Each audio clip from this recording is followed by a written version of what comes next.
పాత్ర చాలా బాగుంది. రుద్రుడి మెయిన్ టర్నింగ్ పాయింట్ రుద్రుడి పాత్ర. అంతకుముందు టర్నింగ్ పాయింట్ మన ఎవరు మోహన్ లాల్ గారు చాలా బాగుంటుంది ఆయన పాత్ర. ఆయన రావడం అదొక డిఫరెంట్, ఒక దాఫర్ యుగం చూపించేస్తారు. అసలు ఆయన ఎవరో తెలుసుకోవాలంటే కూడా సినిమా ఉంది. శరత్ కుమార్ గారి పాత్ర అయితే కొంచెం ఎమోషన్ కూడా కనెక్ట్ అవుతుంది. కంట నీరు పెడతారు. ఆ తండ్రి పాత్ర ఇచ్చారు, చాలా బాగున్నది. స్టార్టింగే ఇద్దరు పెద్ద కూతుర్లు ఉన్నారు కదా, మోహన్ బాబు ఒరిజినల్ కూతుర్లు, వాళ్ళతో పాట స్టార్ట్ అవుతుంది. చాలా బాగా అనిపించేస్తుంది, మస్తు అనిపిస్తుంది. కొడుకును కూడా పెట్టారు. ఆ కొడుకు ఎలాగైతే క్యూట్ క్యూట్గా ముద్దుగా అనిపిస్తుంది. చిన్న కూతురు కూడా ఉన్నది, ఆ పాప కూడా తిన్నడు గురించి చెప్పుకున్నది. అది కూడా ఆ పాప డైలాగ్ కూడా చాలా బాగా అనిపిస్తుంది, మంచి క్యూట్గా అనిపిస్తుంది. ప్రకృతి సన్నివేశాలు అయితే కిర్రాకున్నాయి. సరసాలు ఉన్నాయి. వల్గారిటీ లేదు, బూతు లేదు, అండ్ ఎక్కువ వైలెన్స్ కూడా ఏం లేదు. హ్యాపీగా సినిమా చూడవచ్చు.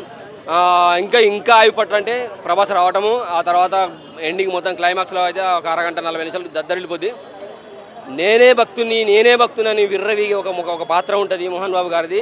నాకంటే గొప్ప భక్తుడు ఎవడు అని అంటాడు.